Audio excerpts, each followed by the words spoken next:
Hello, everybody, and welcome into today's episode of the Around the Slice Fantasy Football Show. We are, of course, part of the Around the Slice podcast network. Now, obviously, this is a fairly new show, so if you wouldn't mind liking, subscribing, and sharing, I would really appreciate that.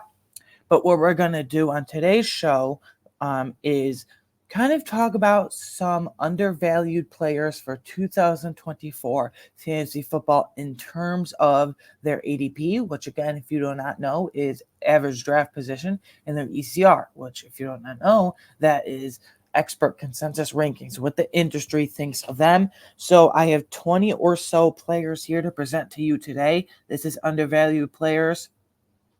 In next episode, there's always a flip side to it, unfortunately, so we're going to skew a bit negative on the next episode. Some overvalued players, similar type of list, but overvalued players. But today we're going to skew positive and start positive, of course, because I think it's more fair and just do it that way, more fun.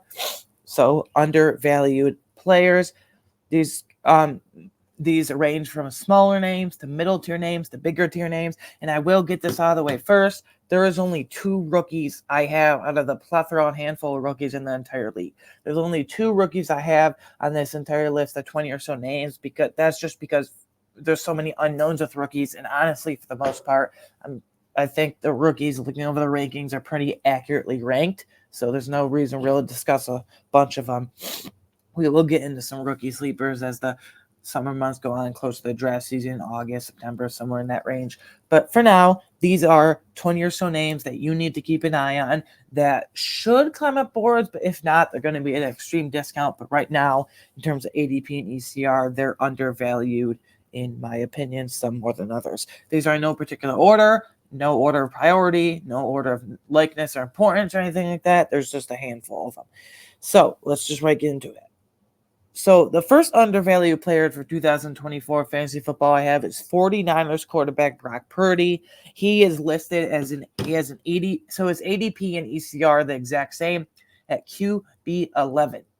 I think now that's not like drastically too low. That's just like a back end, because top 12 QB is a fantasy QB1. So that's like very back end of QB1 status for fantasy, at least. But I think there's some mobility here for Brock Purdy. Finished like as a QB 8 to 10. So again, QB 11 isn't terrible, but I think it's maybe a couple or a few spots too low, because people are looking at Brock Purdy and saying, well, he doesn't run and he doesn't really use his legs. Guys, last year he showed that he's not a total dud. He's not some Aaron Rodgers or some older quarterback like that. First of all, he's still young. I think he just turned 25 years old recently. And he showed that, no, he's not Josh Allen, Lamar Jackson, Anthony Richardson, even Kyler Murray with his legs. But who is? That's rarefied air. Even Patrick Mahomes maybe with some sneaky athleticism here and there. Brock Purdy showed, though, and proved to us that in the two playoff games, in each of them, three actually includes Super Bowl. In each of them, I do believe he had, you can check me on this, fact check me on this in the comments below, but if you're on YouTube, in each of the playoff games, three playoff games, including the Super Bowl, he had at least 50 or more rushing yards, 50. So he's not a total dud. He's sneaky athletic, and I see no reason for him to regress. What do we want for fantasy? Rushing quarterbacks. That's kind of half check, because I wouldn't consider Brock Purdy a rushing quarterback, but like I just explained, he can do it. And surrounded by elite weapons. I mean, he's got, assuming none of these guys get traded, Brandon Ayuk, Deebo Samuel, Christian McCaffrey, George Kittle. Now, yes, you could talk about the volume to the weapons themselves and if the weapons themselves are undervalued or overvalued or not and whatnot. But for Brock Purdy himself, he's in a great environment. And obviously the Kyle Shanahan tree, we're seeing it all over the league. The Sean McVay trees, the Kyle Shanahan trees. I mean, Bobby Slowick came from the Kyle Shanahan tree. Mike McDaniel, Robert Saleh in New York with the Jets, although he's defensive-minded. I really like Brock Purdy at this QB 11. The way I'm approaching quarterback this year, got really every year, but especially this year, is Josh Allen. As much as I love him because he's Bill's quarterback, favorite player of all time, whatever. He's going in the second round in terms of ADP and ECR right now. Jalen Hurts and Patrick Mahomes going in the third round. Lamar Jackson going late third round, early fourth round. That's okay though, because I don't take personally. I just can't stomach taking a quarterback before round 4.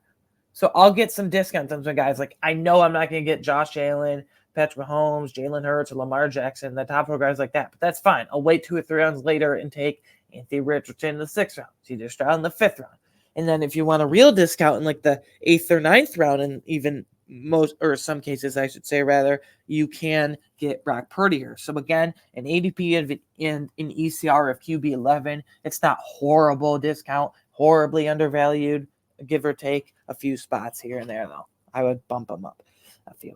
Next, this is one of the 2 rookies I said, and he was on my must-have players. If you listen to the very first episode of this fantasy Run Slice Fantasy Football show, you know that I love Jaden Daniels this year. So right now, I know he's a rookie, but right now he has an ADP of QB 15 and an ECR QB 13. Drafters are sleeping on Jaden Daniels in terms of ADP, and the industry, the fantasy industry, if you will, is sleeping on Jaden Daniels. I think his absolute ceiling is QB 6 or 7, somewhere in that range, but I don't think there's any scenario where he bottoms out here. I was saying, because again, ceiling QB 6 or 7. I think his absolute rock bottom floor is QB 12 or 13. I think, though, he for sure finishes as like a mid to low end QB 1. Again, he could go nuclear and crack that QB 6, 7 range. So, an ADP QB 15 and ECR QB 13 is just criminally undervalued to me. What do we love for fantasy football? I just said it with Brock Purdy.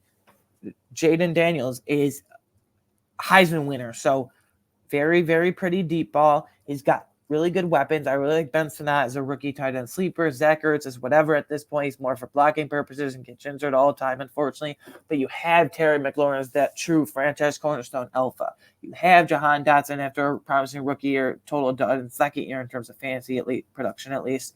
Hopefully he can bounce back in a big way. Maybe not a monster way, but at least a big way. In Jaden Daniels, what does he do best at LSU, and this is going to translate to the NFL? If the first read isn't there for Jaden Daniels, he takes off. For real football, that's not a good strategy. Got to get that fixed. But for fantasy, if you're always running after your first read isn't open and rushing touchdowns and whatever, that's going to be the key to being a fantasy monster, breaking fantasy football fuel. And I don't think he'll break fantasy football like I'm as bullish on Anthony Richardson breaking fantasy football this year in 2024 fantasy football, but very, very high on Jaden Daniels. Because again, he's got the weapons. And say what you will about Cliff Kingsbury, he's an offensive coordinator. I don't like Cliff Kingsbury as a head coach, but offensive coordinator, I don't like him for a real life offensive coordinator. But for fantasy football, I mean, he produced a megastar in Kyler Murray for fantasy all those years, a few years ago, I should say rather. And then I think he's going to produce a fantasy monster in Jaden Daniels. You can see they have similar deep balls. I think Kyler's a bit more durable, though, than Jaden Daniels because of Jaden Daniels' skinny and not tiny frame, but skinny frame. So how will he hold up? I'm not really worried about that, though.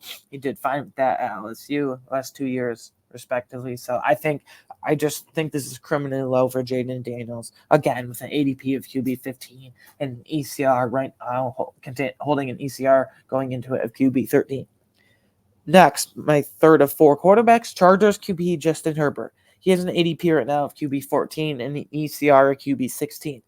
I'm not saying Justin Herbert should be your locked and loaded like QB 1 on your fantasy team this year. I think if you have draft Justin Herbert to be your main quarterback, I don't really like ever having 2 quarterbacks in my roster at the same time unless I'm injury strapped and forced to with someone in IR or whatever. And I don't really like the idea of drafting a second quarterback. But maybe you do draft Justin Herbert and then get yourself an assurance policy like a high floor guy, like a who's a good example, like a Jared Goff, a Geno Smith, not Kyler Murray because he's got high ceiling, but you get the point, hopefully. So maybe give yourself a hedge there with Justin Herbert. But my main reason here for this is not criminally low as much as Jaden Daniels, but I think this is a good bit undervalued because I think there's a misconception, guys. I think there's a misconception out there, guys, that well, it's Jim Harbaugh. He's coming from the Michigan system, ground and pound and play defense. And then especially Greg Roman, too, coming from Baltimore, ground and pound, play defense, never valued the wide receiver position, really. Always valued the tight end, if that. And they would never air it out with Lamar Jackson and whoever else. So I think there's a misconception that Justin Herbert's not going to get many passing attempts a game. He's only going to get, 20 to 25 passing attempts a game, and they're going to be a slow-paced offense, or they're going to be top 5 rushing attempts, top 5 rushing this and this and that. Well, guys, I explained this on the first episode because I was talking about Ladd McConkey, one of my must-have players. I think there's a misconception out there that Justin Herbert's barely going to throw the ball. Like, I don't think that's the case at all. Like, I know they want to ground and pound, but what if Gus Edwards is just handicapped and strapped to being a goal line back, and he's nothing more than that? J.K. Dobbins, what if he just gets injured again? Because unfortunately, he just tears his ACL or Achilles like every year of his career, it seems. And then what if Kamani Vidal stays the RB3 the whole season and never becomes that real, true fantasy sleeper? And this year that we're all hoping for and wanting when we take the flyer on it, what if Jim Harbaugh and Greg Roman have to say, all right, we have to throw the freaking ball at some point because we have to win games. We have to stay in these games. So I think there's a misconception out there that they're going to be ground and pound because it's Jim Harbaugh coming from the Michigan system and Greg Roman coming from the Baltimore system with the Ravens for all those years. But I don't think that at all. Like, yeah, maybe I'm a bit scared. I wouldn't even call it scared, but maybe I'm a bit conscientious of that, and maybe I'm a bit aware of that. But, like, I think they're going to have to change their strategy because what if those guys just, like, the running back committee thing just is a total disaster.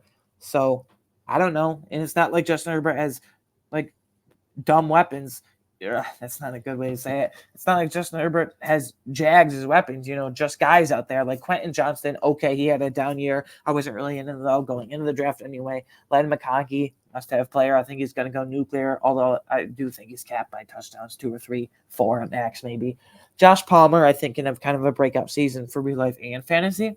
So I think there's a misconception out there in terms of the whole Chargers running versus throwing and Greg Roman and Jim Harbaugh versus Justin Herbert and all that I just explained.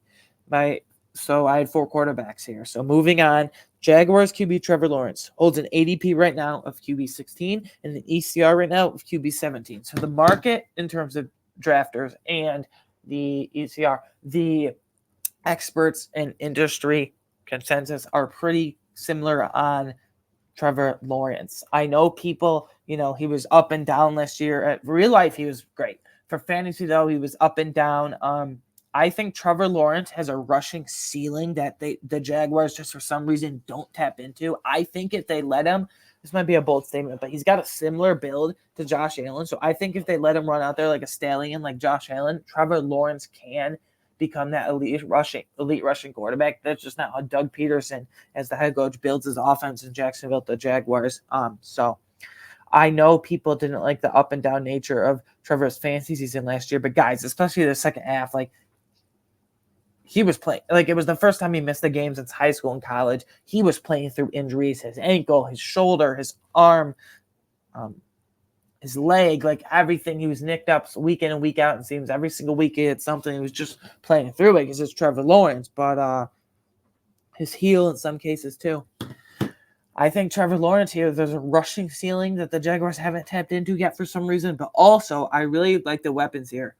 Gabe Davis, whatever. I don't really care. You know my thoughts on him from Buffalo and with the Bills, his days there.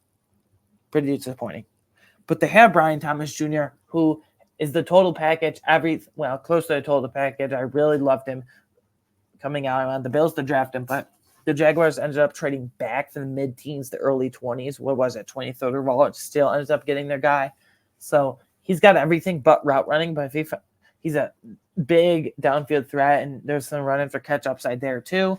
And then middle of the field targets in Christian Kirk and then Evan Ingram, who the last couple of years, he's got 100+ targets in this Jaguars offense respectively. So he's a, dead zone tight end, if you will, for fantasy. So I think Trevor Lawrence is, I think is undervalued here. I think there's a ceiling, a rushing ceiling. Now, I hope they unlock it, but I don't think they will. But there's a rushing ceiling that the Jaguars just haven't tapped into here. So that's kind of my thing. Next, moving on to some running backs. First undervalued. Oh, by the way, I should have mentioned this in the beginning. When I say this is whatever I mentioned in this podcast, this episode, next episode, future episodes, this is all in terms of PPR leagues. Almost all the leagues I play in are PPR, points per reception, because standard's boring. So people like points, so PPR it is. Bills running back James Cook. He has an ADP right now of RB14 and ECR right now of RB15. I will say the only downside to James Cook is the touchdowns. He only had 5 carries within the 5-yard line all year last year. The goal line back was pretty much Josh Allen, their little version of the tush push from the Eagles with Jalen Hurts, but they did it with Deion Dawkins and Josh Allen. And Mitch Morse, rather. But now he's gone. So maybe they won't do that as much. Now, Josh Allen's not going to have 15 touchdowns. Yeah, he'll still have 7 or 8, but that's just an outlier. Unfortunately, as much as I hate to say, he's not going to have 15 touchdowns again. So James Cook, I will say, though, he is capped by the touchdown equity, like what? 3, 4, 5 at most rushing touchdowns, but I think he can have 6 or 7 receiving touchdowns, and especially in PPR leagues, which I'm talking about here today, and in all episodes, like I just mentioned a few seconds ago, rather. I can't believe James Cook, with his receiving profile and his elusiveness, is not higher in PPR here. Again, I think he could finish somewhere in like a 12 to 13, like a very high-end RB2 in fantasy, maybe a very low-end RB1. I would say more likely a very high-end RB2. Again, this isn't terrible, but a few spots too low. And I think other than Dalton Kincaid, who's a tight end, I'm talking about actual wide receivers here, though, since the Bills are seemingly going wide receiver by committee, if you will, with Curtis Samuel, Khalil Shakir, Keon Coleman, maybe Matt Collins and Chase Claypool get into the mix somehow. Not really Chase Claypool. MVS, Matt Collins mainly.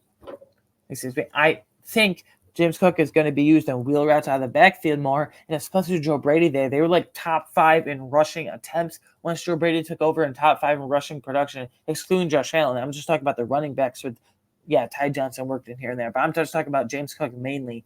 And then we saw that Cowboys game last year where he could go nuclear. He had almost 200 yards. He had over 200 yards from scrimmage between rushing and receiving, and he had a receiving touchdown and a rushing touchdown. Now he's gonna have to fix the thing where it seemed like the last 4 games of the season last year, including those 2 playoff games, he just dropped a touchdown wide open in the end zone in crucial moments. Like, we can't be having that, James Cook. So we got to clean that up.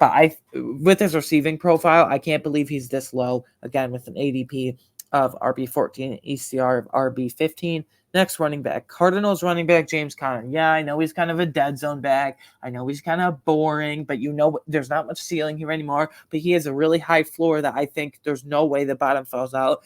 James Conner holds an ADP of RB27 right now and ECR of RB20. So the ECR, the experts are in the industry is pretty good, but higher on him than drafters.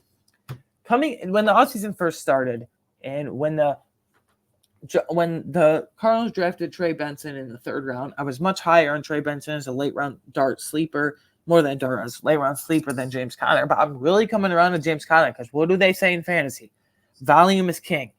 And James Conner last year had like 20, 25 plus rushing attempts a game last year. Yes, I know the Cardinals, Trey McBride's looking to blow up this year. I know the Cardinals added Marvin Harrison Jr., but other than that, They got Greg Dortch, Michael Wilson. Now, I will say the touchdowns might not be there like in past years when it's been high touchdown numbers for James Conner with a fully healthy season and Kyler Murray. Let's just assume he doesn't get hurt again. But James Conner, I still think he can get 9 or 10 pushing double-digit touchdowns. So if volume's king in fantasy, why don't we love James Conner more? I'm not in love with James Conner, but I can recognize that he's undervalued. And I know he's 30 right now, almost 31. But I think he's a perfect dead zone running back. If he's my 3rd or 4th running back on my team, I'm not batting an eye. So I don't know. James Conner, let's give him some more love here. Next, this was also in my must-have, so you should all see it's coming. A couple weeks ago in the first episode of this show, last episode actually. Raiders running back Zamir White. He has an ADP of RB22 right now, an ECR of RB23. That's criminally low in my opinion. If you don't want to rank him as an RB1 because you haven't seen it for a full season last year, that is fine. But in the 3-game sample size we did see with Josh Jacobs, either I can't remember if he was officially on IR or just hurt. Either way, let's just say he was hurt because he was. Last 3 games last year, Zamir White, especially on Christmas against the Chiefs, he had at least 100 yards from scrimmage between rushing and receiving in all 3 of those games. Again, including the Christmas game against the Chiefs where they upset the Chiefs. and knocked them out of the 1 seed in the AFC, and the Ravens eventually took it over. But back off topic. Zamir White, if you want to rank him as RB1 because we haven't seen a full season,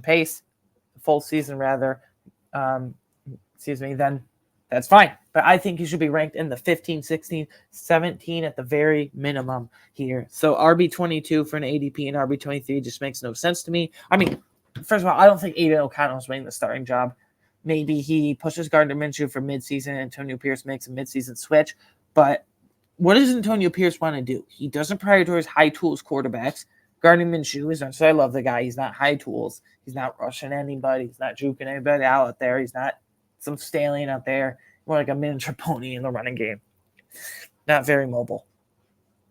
But he's smart and he knows what to do. I don't think Gardner Minshew will have above what? 15, 20, 25 at most. Let's say 20 is capped the ceiling at most passing attempts a game. What does Antonio Pierce want to do? He said this multiple occasions this offseason. You must run the ball and play defense. The defense isn't too good, but run the ball. It's what Antonio Pierce has always been. And he has that mentality. Sorry, I was kind of zoning out there. He has that mentality because he was the Raiders linebacker coach before being promoted. What a weird path, by the way. But anyway, run the ball with Zamir White. Zamir White will get 28 to 25, maybe in some leagues, 30 carries a game. Like 25 to 30 carries a game. That's really good upside. And like Zamir White isn't any slouch in the receiving game. When he played with James Cook back in Georgia, both of them, I mean, yeah, James Cook is the better receiver, more dynamic with the ball in his hands. And we've actually seen proof of concept more than Zamir White. But when they were both at Georgia, they both catch the ball very well. So I like Zamir White's upside here in the receiving game as well. But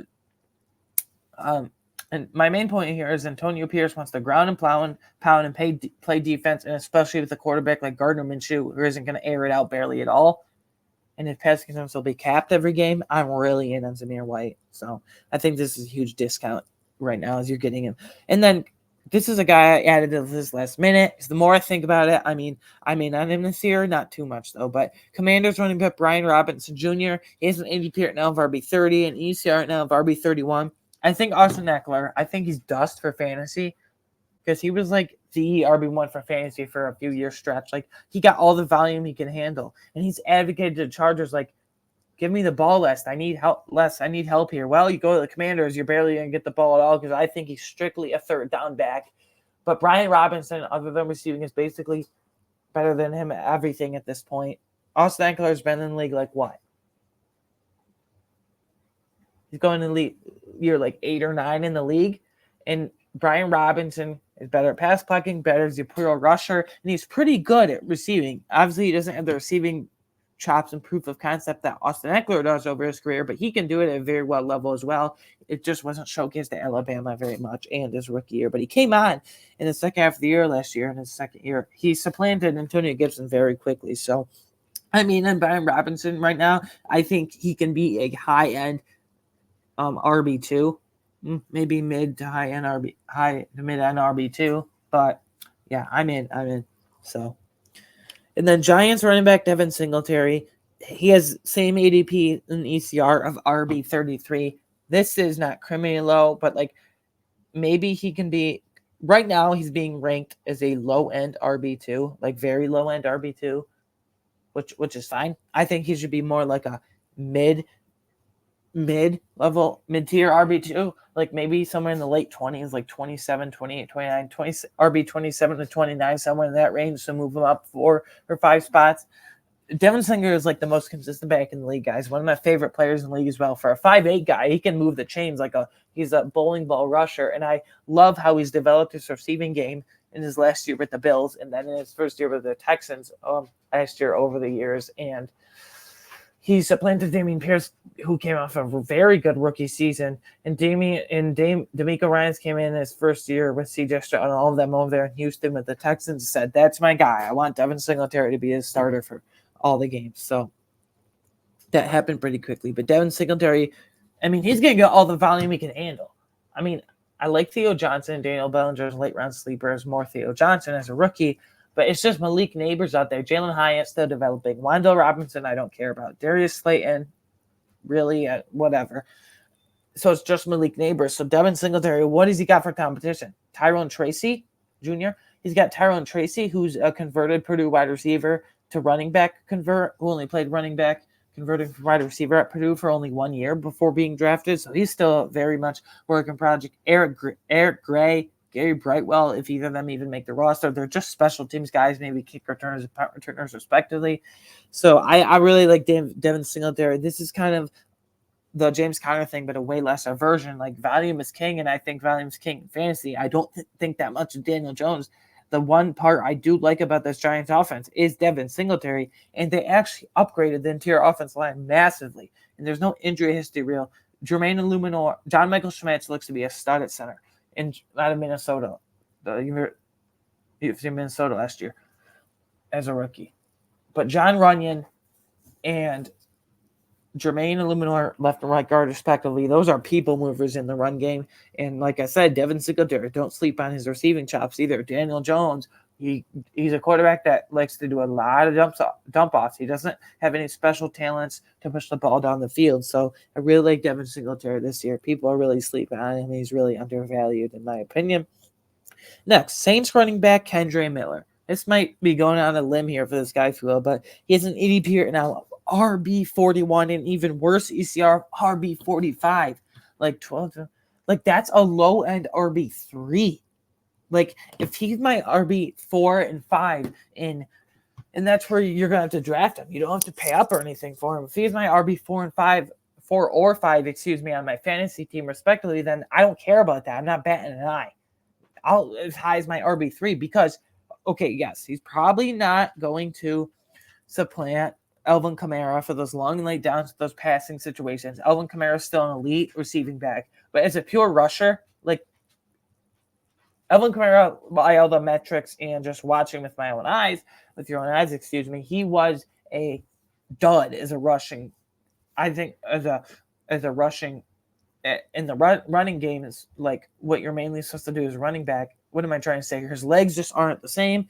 I think Kendre Miller is easily supplanted him as the pure rushing back, but Kendre Miller can catch the ball as well. It's just like Alvin Kamara's clearly got that locked down, but as a pure rusher, like that's all gone for Alvin Kamara. So as a pure rusher, Kendre Miller is going to focus here. And Derek Carr, again, he doesn't really target the middle of the field or really push the ball downfield at all. I mean, yeah, he targets the middle of the field with Chris Olave, and on occasion he pushes downfield to Rashid Shaheed. But what else do they have for a slot receiver? And I think Kendre Miller will get a lot of volume and get a lot of checkdowns from Derek Carr on those early downs.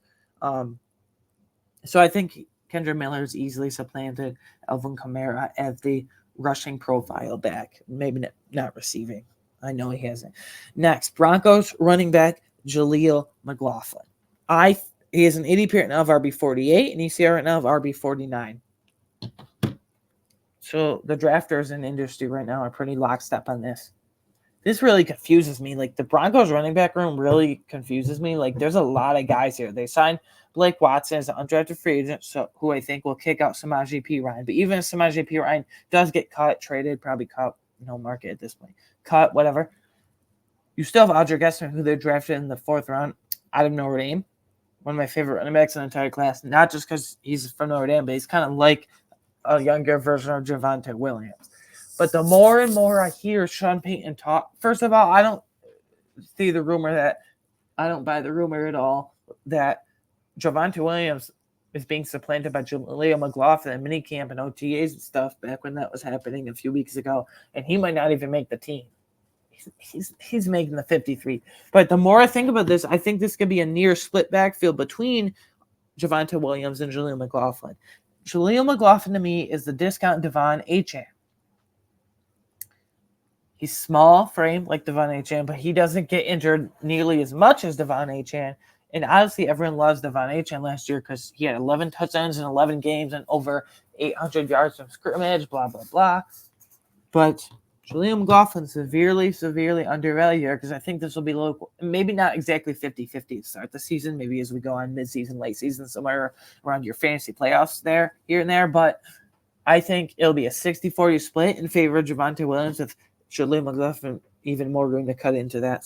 And Sean Payton has proof of concept doing this. He has produced 2 or 3 fantasy relevant running backs. Think back to Alvin Kamara and Mark Ingram specifically in New Orleans. All those years in New Orleans, he produced both of them as high-level fantasy running backs and Alvin Kamara's elite fantasy running back. So Javonte Williams, I'm kind of out on because of the injury history. It just never looked the same since then.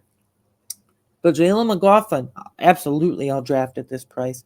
Next, going into my wide receivers, this is the most position in this list because there's a lot of wide receivers that are undervalued in my opinion. Seahawks wide receiver DK Metcalf. He has an ADP right now of wide receiver 21 and an ECR of wide receiver 19. I think the Seahawks offense is very loaded with Kenneth Walker, Zach Charbonnet, Jackson Smith, and Jigba, JSN as they call him, Tyler Lockett, DK Metcalf. But what if DK Metcalf just returns to being a top 12 wide receiver like he was a few years ago, and he just returns to being that true alpha? Obviously, Mike McDonald coming over as a defensive coach, being the Michigan defensive coordinator, and in the last couple of years being in Baltimore, being the Ravens defensive coordinator. Everyone's thinking he's going to run the ball and play defense like Antonio Pierce, but I don't think that's the case because they hired Ryan Grubb from Washington. I mean, think about it. This is just mouth-watering for DK Metcalf here. Because think about what they did last year. They had three elite receivers in Jalen Polk, Rome Odunze, and Jalen Polk, Rome Odunze, and Jalen McMillan. And Michael Penix Jr. was throwing in the ball. Now, I don't think Geno Smith has near the arm talent and mobility that Michael Penix Jr. has, but he can get the job done for fantasy purposes. He's not a fantasy QB you want on your team, but he's a high floor guy that I talked about earlier in this episode towards the beginning when you're talking about quarterbacks, respectively. So, yeah, I think they're going to air out the ball because of Ryan Grubb. I mean, they wouldn't bring him over Ryan Grubb from Washington. Like, he aired out the ball at the University of Washington at UW last year, so I don't know. I think they're going to air out the ball on DK Metcalf. I mean, he's also built like a tight end. He's like 6'3", 235 pounds. Like, that's just rare size. Receivers aren't built like him anymore, literally and figuratively. Next, I want to mention Ravens wide receiver Zay Flowers. He has an ADP right now of wide receiver 25 and ECR right now of wide receiver 26. I know people are worried about, Mark Andrews is coming back.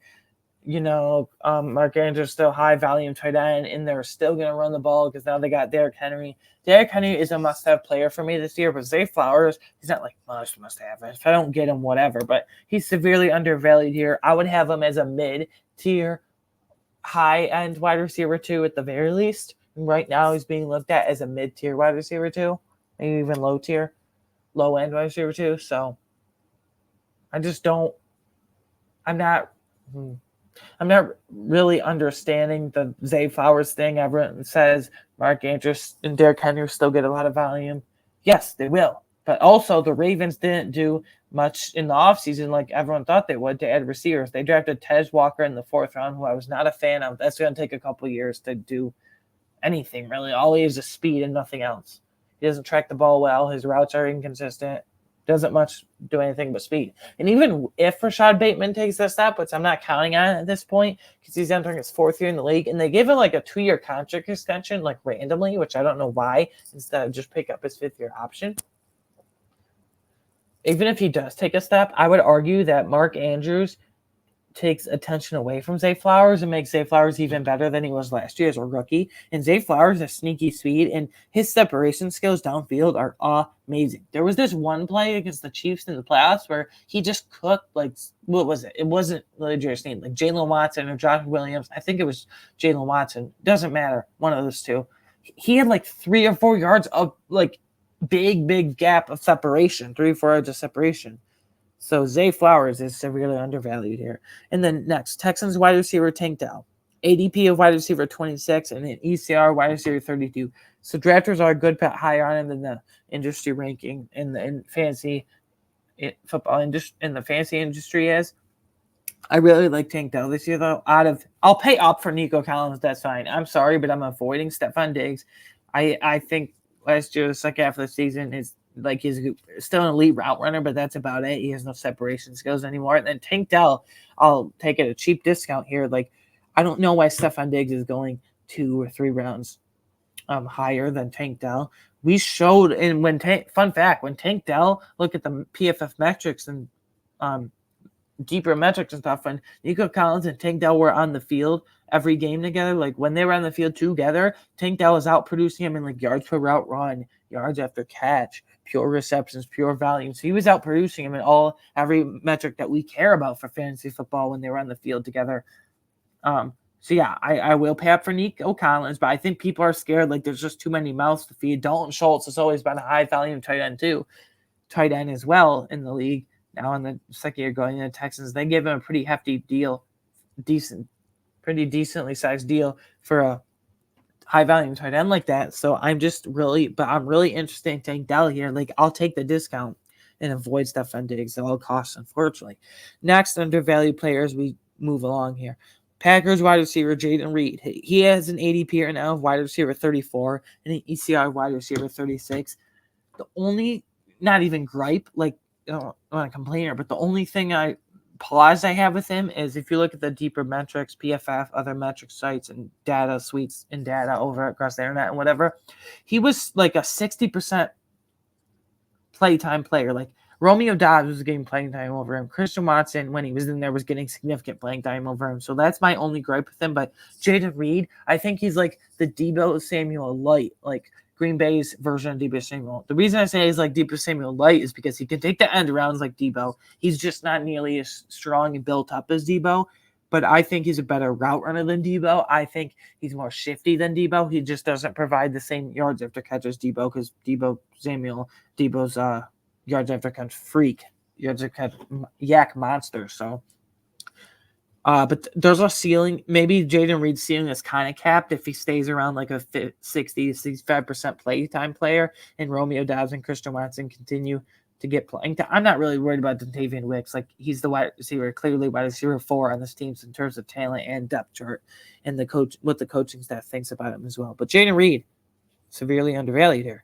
Next, Seahawks wide receiver Jackson Smith and Jigba. JSN right now holds an ADP wide receiver 47 and an ECR wide receiver 41. I will pay up for DK Metcalf, and I will take like a huge discount right now where he's going in JSN. Tyler Lockett, I'm sorry, I just don't really care about anymore. For fantasy, at least. Nothing to do there. For real life, still very great, but for fantasy, not really. So JSN last year was used so badly. Shane Waldron, let's connect the dots here. Shane Waldron, who is now the Bears offensive coordinator, was the Seahawks offensive coordinator last year. And JSN's best attribute was getting downfield at Ohio State, getting open, and elite route running. And Shane Waldron took that and said, let's make JSN a high first-round pick, a screen merchant.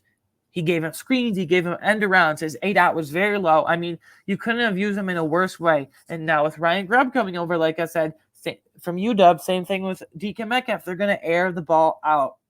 So I think this is Tyler Lockett's last year in Seattle, but for this year specifically, JSN, I think, will go to the moon. So this is severely undervalued.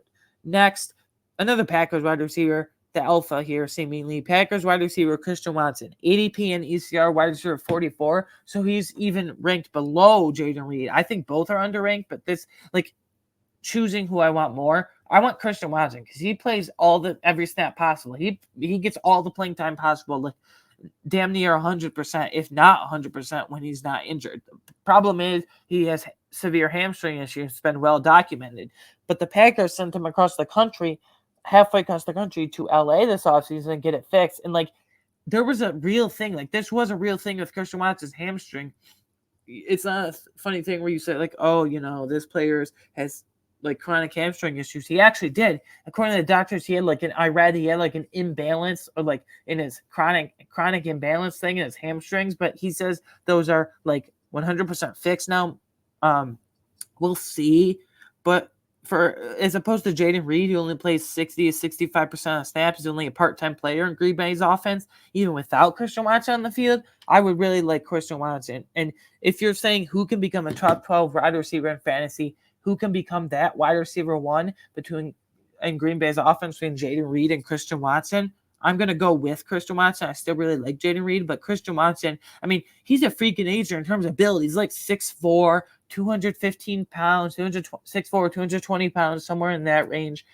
He also takes rushing attempts, so he could take some of those away from Jaden Reed. I mean, and this guy flashed immense talent as a rookie. I mean, November of 2022's rookie season. I'll never forget that month. He scored 6 touchdowns in 4 games. I mean, that's unreal efficiency. And he doesn't really drop many balls when he's in there. So I really like Christian Watson. I think as a full-time player as opposed to Jaden Reed as a part-time player, they're both undervalued, but I'd rather have Christian Watson. Next, you knew this was coming. I can't fathom why this is this low. My second of 2, because I only had 2 rookies, I said before in the beginning of this episode on this list. Chargers wide receiver Ladd McConkey. He has an ADP right now, wide receiver 43, and ECR wide receiver 46. I don't think this will change, guys. I don't think the drafters or industry, the market will go up on Ladd McConkey. Yes, I will say his touchdown equity in red zone targets will be capped because Quentin Johnston, Josh Palmer have much better profiles, and for that's just not Ladd McConkey's archetype and build. So we could look up at the end of the year and he has 3 or 4 receiving touchdowns. Maybe 5, probably 3 or 4. That's his captive, 3 or 4. But he's going to get all the volume he can handle. Like Josh Palmer, other than the red zone, not real fan of him. Quentin Johnston was never a real fan of him. He had a really bad rookie year, and he can't catch a football. Seemingly, he drops everything. And Ladd McConkey is going to be the Chargers' Keenan Allen for years to come, especially this year. He's going to get all the volume he can handle. I think 90 to 100, 100 to 110. I'll say 100 to 110 targets is easily in the realm of possibilities for Ladd McConkey, because I think I said the whole misconception with Justin Herbert, and that easily extends, if not more, to Ladd McConkey. So if you want to hear that whole spiel and reasoning about Justin Herbert that extends to Ladd McConkey, go and rewind the episode. I don't want to rehash it here, but yeah. Next, Bills wide receiver Khalil Shakir. Like, this is severely undervalued. ADP wide receiver 54 and ECR wide receiver 61. That is a mega discount. Other than Dalton Kincaid, I'm talking about actual wide receivers here because he's a tight end. Other than Dalton Kincaid, the Bills have Keon Coleman, Matt Collins, MVS, Marcus Valdes-Scantling, maybe Chase Claypool, I guess they're high end, but mainly MVS, Matt Collins, Keon Coleman, Curtis Samuel, more of a gadget player, maybe a little more, but Khalil Shakir. Other than Dalton Kincaid, again, Khalil Shakir is the only actual wide receiver that has actually caught passes from Josh Allen. And fun fact, Khalil Shakir led the Bills in receiving over the last 12 games last year on 60, count it, 60, on 60 less targets than Stephon Diggs. He was way more efficient than Stephon Diggs. It wasn't even close. I think people are sleeping, for real life, but for fantasy especially, people are really sleeping on Khalil Shakir because he's the only actual wide receiver out of the big 3, Curtis Samuel, Keon Coleman, and Khalil Shakir himself. He's the only one that's actually caught a single pass from Josh Allen that has actually proof of concept for having chemistry with Josh Allen. That's why I'm so high on him for this year. Next, Broncos wide receiver Marvin Mims. I was going to say Cortland Sutton too, but Bo Nix, I don't know how the downfield stuff with the rookie, but Marvin Mims has an ADP of wide receiver 80 right now, an ECR wide receiver 66.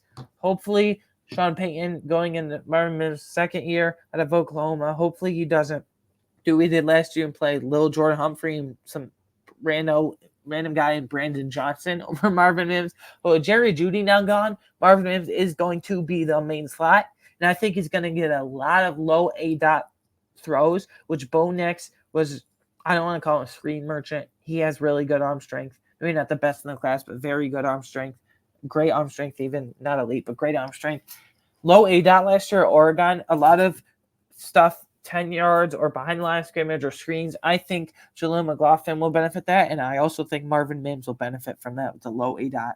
Cortland Sutton's more of the downfield, big-bodied guy in the red zone. Get a lot of double-digit touchdowns like he did, 10 or 11. I think it was 10 on the dot last year. So Marvin Mims is going to get a lot of those low A-dot targets that Bo Nix loved to do in his last 2 years, a couple of years at Oregon. Next, the very last player on this entire list, apparently, and the only tight end, because I think for the most part, tight ends are undervalued. There are a couple that are overvalued, but that's for next episode, whenever that is, a couple weeks.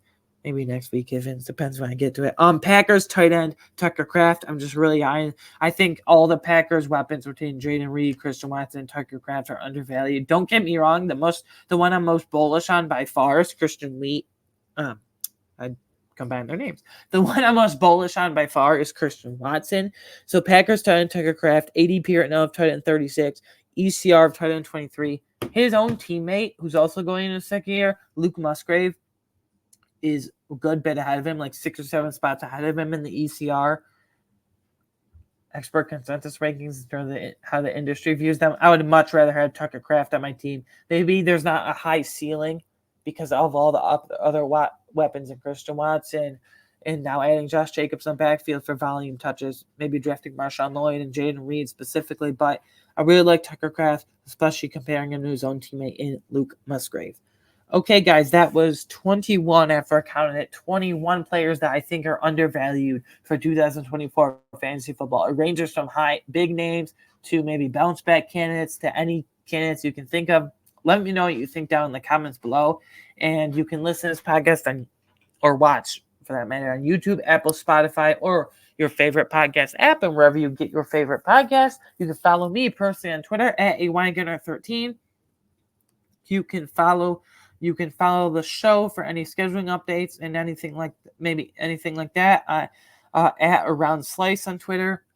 And then if you like my content and you want early access to stuff like my real life player rankings or my fantasy football quarterback rankings, or my fantasy rankings for running back, wide receiver, tight end, then you can just for $3 a month, you can subscribe to my Patreon and get that content. Again, that is patreon.com/aroundtheslice. Just $3 a month. I always put the link in the description below. Anyways, that was 21 undervalued players for 2024 fantasy football that are going at extreme to maybe middle and discounts right now. Anyways, guys, thank you. And I will see you next week for the overvalued players. Same thing, but overvalued version of this. Anyways, thank you. Bye.